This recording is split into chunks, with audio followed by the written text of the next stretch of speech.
Cena versus AJ might be match of the year. We both got special intros. Cena did his normal thing, 17-time world champ, yada yada yada.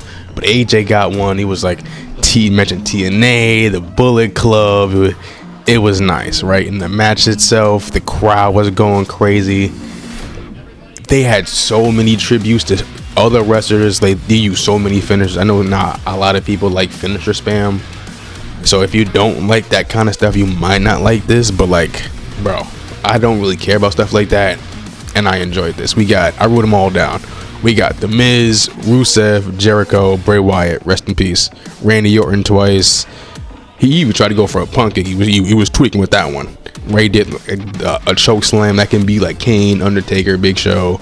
Right, he tried to do a pedigree. He tried to do a 619, and then he did the tombstone into an AA.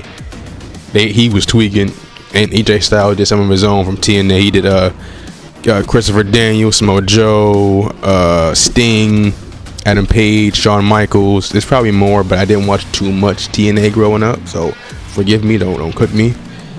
But like, man, the counters into other moves, just like Homelander said, perfect, down to the last minute detail. It was perfect. Crowd was beautiful. This 10 out of 10 match of the year. It's between this match and Io versus Rhea at Evolution. Those two, like the two contenders for match of the year for me, because this was great, and this is by far the best match of his entire retirement tour, by far. The one at SummerSlam was cool. I don't have a problem with that.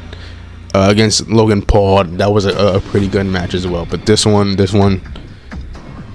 was different, and these two have yet to miss. This was their fifth match against each other. All bangers. And the best part about all this, they didn't leave the ring once. Straight action in the ring. You gotta respect it. But the show did not open up with this. It opened up with Roman versus Bronson Reed. And man, when Roman pulled out the little cricket thing and the rugby balls, this man went over 3. This man is not Tom Brady. Throw your football dreams away, man. You missed horribly on all 3 of them. You hit the stairs when you threw the Paul Heyman, and then you just missed Bronson Reed even though it was right in front of you. And then you hit the ropes when you threw that Paul Heyman again. So it was like, you would miss it, my man. Don't. That's it. You used the cricket bat. That was a fun little moment. And then mid-match, he just grabs the mic and this is a little signature catchphrase. I'm like, yo, you tweaking right now. And it didn't. He lost, but like, that was a little crazy. But as I predicted in my prediction video, Braun Breaker and the Usos did get involved. Not exactly in the order I said it was, but nevertheless, I'm still taking credit for that. But yeah, but in shenanigans, yada yada yada, like a little mini tag match ensued. Bronson and Braun versus the Usos, and we skip yada yada yada. Jey Uso goes to spear Bronson because Roman was kind of holding him, but Bronson moves out the way. Jey spears Roman. Bronson tsunamis Roman, and Roman loses, which I did say something along those lines would have to happen for him to get pinned. But I did not think he'd actually get pinned and lose. I did not think they'd actually pull the trigger with doing that. Like that shocked me. It probably shouldn't have shocked me, but it did. So shout out to him. There were no surprise returns or anything. It's just those 5 involved. So I don't know. This probably will lead to something, especially considering what happened after the match. He's like, yo, this is not like old times, bro. I gotta do this on my own. They saying I can't do this. I gotta do this on my own. This ain't the bloodline no more. He just walked off pissed, and Jey is, crash out Jey. Lil Roman starts crashing out too. He's like, nah, bro, like, ain't trying to hit this right now. And Jimmy's like, yo, what you tweaking for? Chill out. And it's like, I don't know, but I'm loving this little mini bloodline saga with Jimmy and Jey and Roman. I'm liking it. The direction is going. someone is turning heel. I don't know if it's gonna be Roman, if it's gonna be Jay, maybe Jimmy might turn heel again. I don't know who it's gonna be, but I'm loving this 2.0 with Roman, Jay turning into Roman 2.0. I'm loving it, and I'm so excited to see where it goes from here. And the next match after that was Tiffany Stratton versus Stephanie McHare.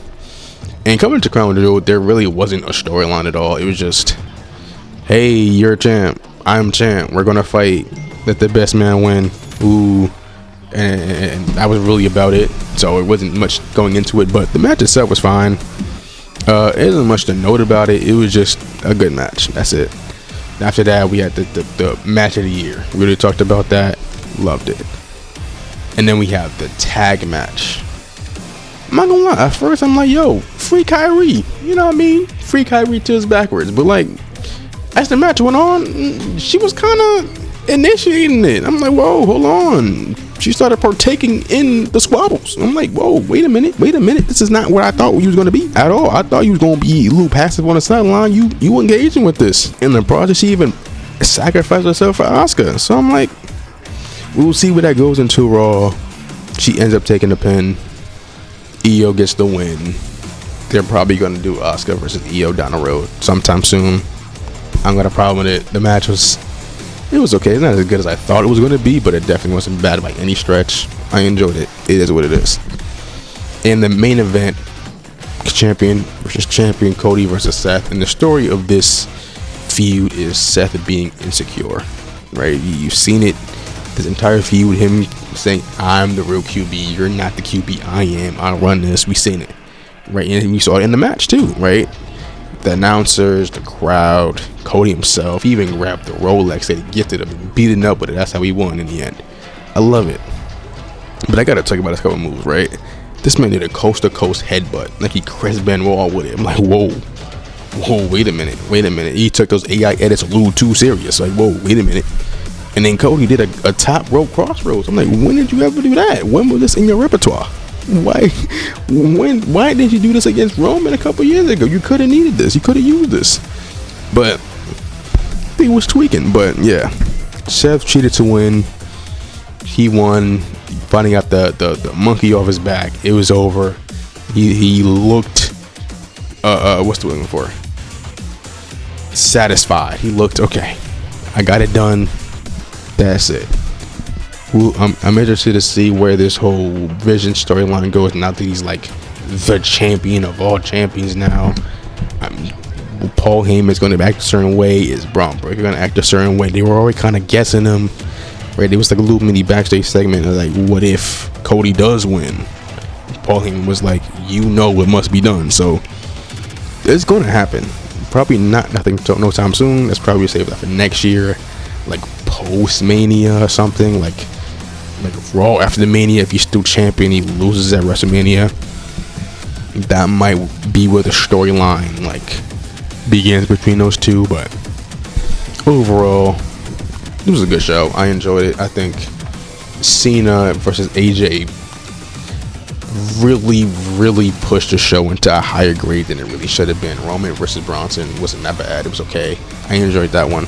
There was no bad matches, so I would say that overall, if I had to give this a grade, I give this a B+.